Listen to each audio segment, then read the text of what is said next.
Karibuni watazamaji wa Television TV. Hiki ni kipindi chenu pendwa cha wakina mama wajane. Leo nimeamua kumtembelea mama huyu mjane. Kwa majina atajitambulisha. Kwa mimi mtangazaji wenu Shakila wa Mwadaji.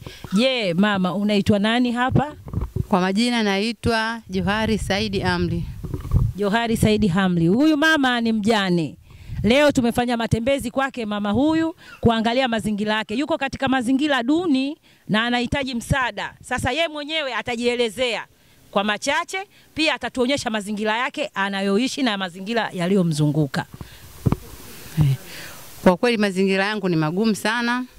Toka amefariki mume wangu ni miaka 15 sasa hivi. Aliniacha na mtoto mmoja ambaye ana shida, ila kwa muda huu alikuwa ametoka ameenda upande wa pili kwenye familia nyingine. Maisha yangu ni magumu. Najitegemea mwenyewe. Nimewachiwa watoto 8. Kwa hiyo napambana hivyo kidogo kidogo, niuze vikuni hapa, ndio maisha yangu yanaenda. Sawa mama, japo unauza vikuni, ni ujasiriamali unafanya. Toka amefariki mzee mpaka sasa hivi unasema ni miaka mingapi?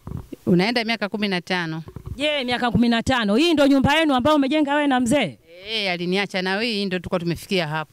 Kwa hiyo nasikia una migogoro ya nyumba kwenye familia, watu wanakusakama. Sijajua wanakusakama vipi mama. Nyanyuka tuone mazingira yako katika mazingira hayo unayoishi. Je, katika familia hii unayoishi na wewe sasa hivi ni mjane.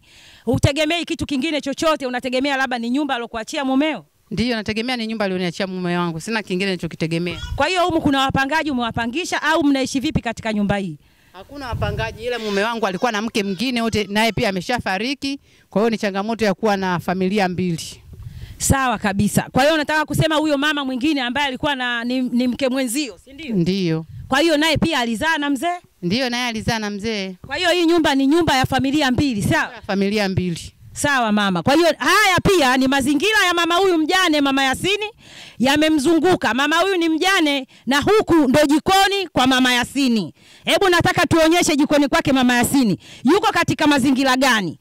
Maisha anayoishi mama Yasini kweli ni maisha ambayo mjane anatakiwa aishi au maisha haya mjane huyu anaonewa? Tunataka tuone. Mama Yasini, hili ndo jiko unalotumia? Hapa ndo jikoni kwangu. Unakotumia? Ndio. Kwa hiyo vyakula vyako vyote unapikia hapa? Hapa ndo maisha yangu. Mvua inyeshe, jua kali, hapa ndo jikoni kwangu. Hapa ndo jikoni kwako. Haya ni mazingira ya mama Yasini na hili ndo jiko lake mama Yasini. Na haya pia ndo mazingira na hii ndo nyumba alomwachia mume wake na haya ndo mazingira yanayomzunguka na kile naona ndo maliwato. Je, mama Yasini, kuna tatizo lolote katika maisha haya unayoishi? Tatizo lipo, unajua unapoachwa na mume, unapobaki mwenyewe lazima unapata changamoto. Changamoto ni hizi za utafutaji wa riziki. Changamoto kwenye familia zilikuwepo, lakini nilikuwa na ria na Mwenyezi Mungu. Zile changamoto zimepungua. Kwa zimebaki changamoto za kawaida tu za familia. Maana kwenye familia hata ukiwa unakaa na mama yako mzazi lazima mtagombana, ndio changamoto zilizobakia. Sawa, ndio changamoto zilizobaki. Sasa katika watoto hao 8 aliokuachia mumeo, je, kuna wengine bado wanasoma mpaka sasa hivi? Hapana, wote hawasomi. Wote wameshamaliza. Kuna huyu mmoja ambaye ni mgonjwa, ndio yeye ninakuwa na changamoto naye Yasini. Ana tatizo gani, labda ndio mtoto wako wa mwisho au ndio mtoto wako wangapi? Ni mtoto wangu wa mwisho, ana changamoto, anaanguka. Mwezi. Kila mwezi anaanguka, inaweza ikamkuta hadi zaidi ya mara 3 mara 4 kwa siku. Na mtokea hiyo hadi mara 3 mara 4. Kwa hiyo napambana hivyo. Sawa kabisa.